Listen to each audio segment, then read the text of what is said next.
Gusto na po, Secretary. Thank you, Secretary Kiko, for your introduction.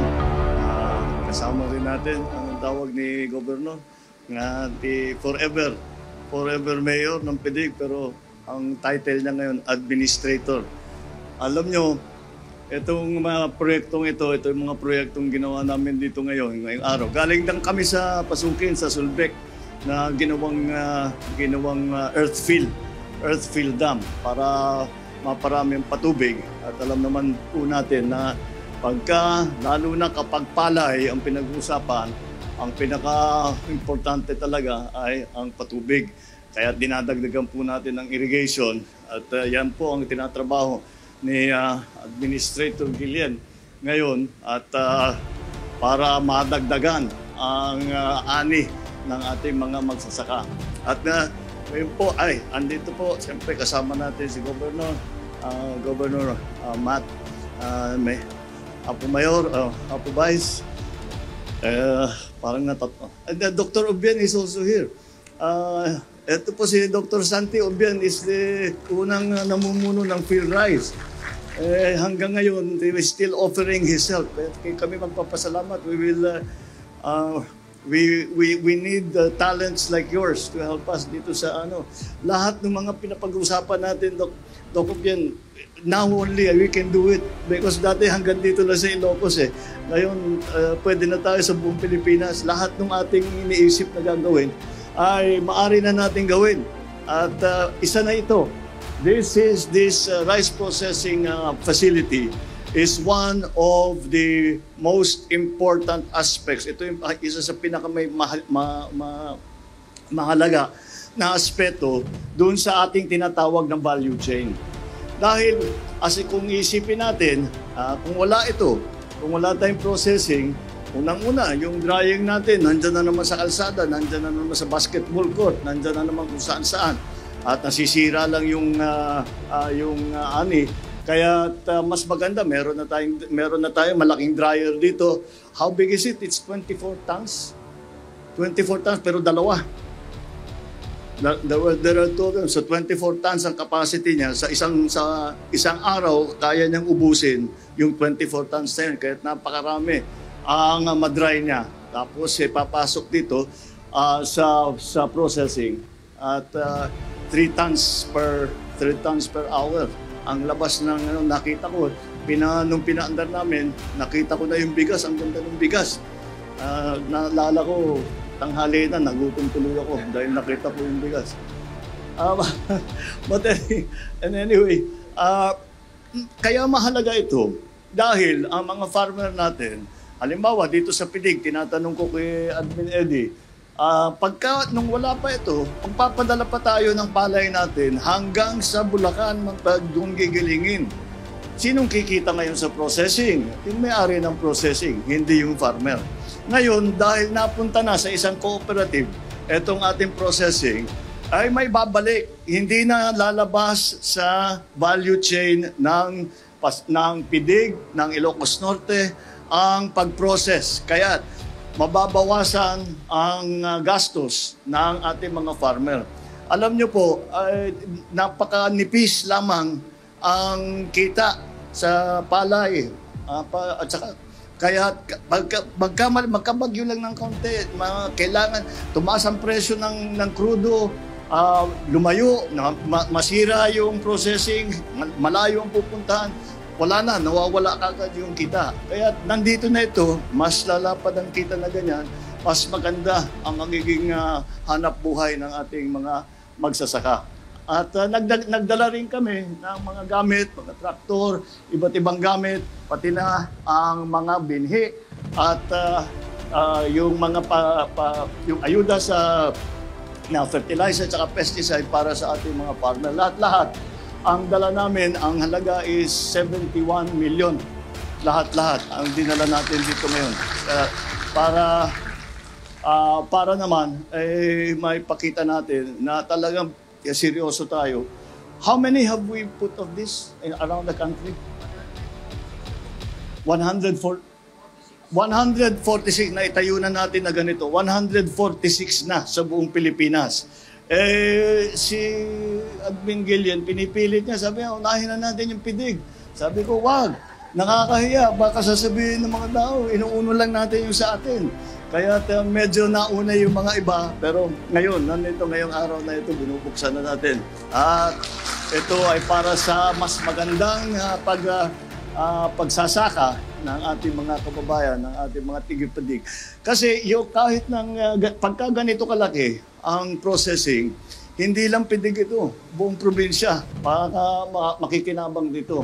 At siguro pagka nakadilihensya pa tayo sa RCEP ng konti pa, baka na madagdagan na natin para naman lahat ng buong probinsya ay mararamdaman ang pagbabago na ginagawa natin para sa agrikultura. At hindi lang ito, kagaya ng aking nabanggit, galing kami sa Sulbec. At that is one of the big projects that we are doing dahil nga sa irrigation. Ngunit ay meron tayong binubuo at naibabalita ko na sa inyo na sa susunod na taon, in 2025, mag-umpisa na yung irrigation project ng Ilocos Norte, Ilocos Sur, and Abra. Yung matagal na nating, first time pa ako nag-governor dito, 1983. Pinag-uusapan na namin yan. Hindi lang matapos-tapos, naabutan ng 1986. Tapos hindi na binalik-balikan.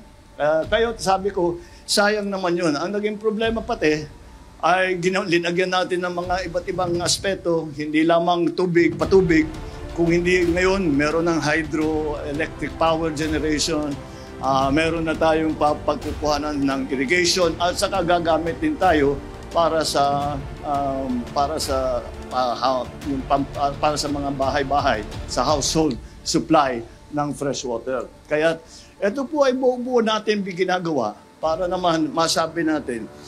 Kung maalala ninyo, nung pinag-uusapan namin bago pa ako umupo, ay pinag-uusapan ko na talaga na kailangan buuhin ang value chain mula sa pagsaka hanggang sa processing, hanggang sa marketing, lahat-lahat dapat buuhin natin na maganda para streamline ito. Hindi bumubuko lang mga gastos sa bawat hakbang. Pag mag-processing, magbabayad ka na naman. Pag ihahawling mo, magbabayad ka na naman. Pag dadalhin mo sa palengke, magbabayad ka na naman. Ngayon, hindi na. Ngayon, ang gagastos dyan ay ang cooperative, pero sila din ang makakukuha ng kita na makukuha at ibibigay sa kanilang mga member. Napakapalad naman ng PIDIG base multipurpose cooperative at nasa inyo na pagandahin, kagaya po ng sabi ng gobernador, pagandahin natin ang takbo nito para makita ng mga iba at ma-inspire naman sila at sasabihin nila na meron tayong may pag-asa pa rin. Pwede nating ayusin ang ating agrikultura at gagayahin ng mga project na kagaya nito. So, this is something that we are very proud of. At tinatanong nga sa akin, nung dumanda, sabi sa akin, para kang hindi napapagod. Ako, pag nakakita ako ng ganito, nawawala kahit na anong pagod ko dahil nakakatuwa ang makita na meron na tayong ganito. Hindi lamang dito sa PIDIG, kundi sa iba't ibang lugar pa. At ito ang aming patuloy dahil sa aking pananaw, kailangan natin kilalanin ang ating mga magsasaka. Ating mga manalon tayo, mangalap tayo. Especially since nahirapan na sa tagtuyot ng El Nino, kailangan talaga tuloy-tuloy namin ginagawa ito para naman mas maganda maging ang agrikultura at kilalanin ng buong bansa. Dahil kuminsan ay nakakalimutan na ang bayani, ang bagong bayani natin dito sa Pilipinas ay ang lahat ng nagtatanim ng palay, lahat ng iba't ibang mais, lahat ng high value crop, lahat ng iba't ibang produkto, ang ating mga isda na nagdadala ng pagkain para sa buong Pilipinas. Kaya yan ang aming kinikilala at tiyakin ninyo, nakakatiyak kayo na hanggat maaari, lahat ng maitulong namin ay itutulong namin sa inyo dahil napakahalaga ng inyong ginagawa. It is so important what you are doing. We cannot say it enough that the heroes of the day, lalo-lalo ngayon, the heroes of the day are our farmers and our fishermen. And so,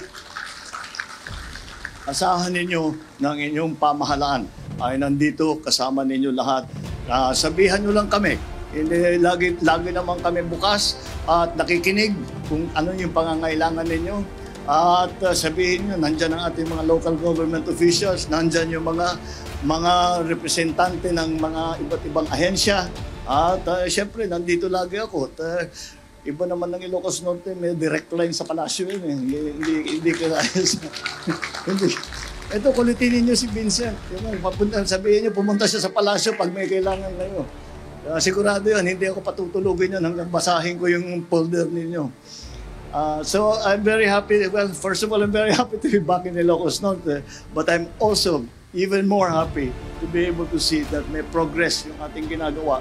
At alam ko na sa darating na ilang buwan ay mararamdaman natin ang kaibahan dito dahil sa ating mga ginagawa nagdadagdag tayo ng processing, tinutulungan natin sa pautang ang mga farmer, tinutulungan natin sa technical, tinutulungan natin sa mga inputs at yan po ang ating patuloy na gagawin at asahan ninyo na hindi kayo nakakalimutan ng kahit sino sa Pilipinas.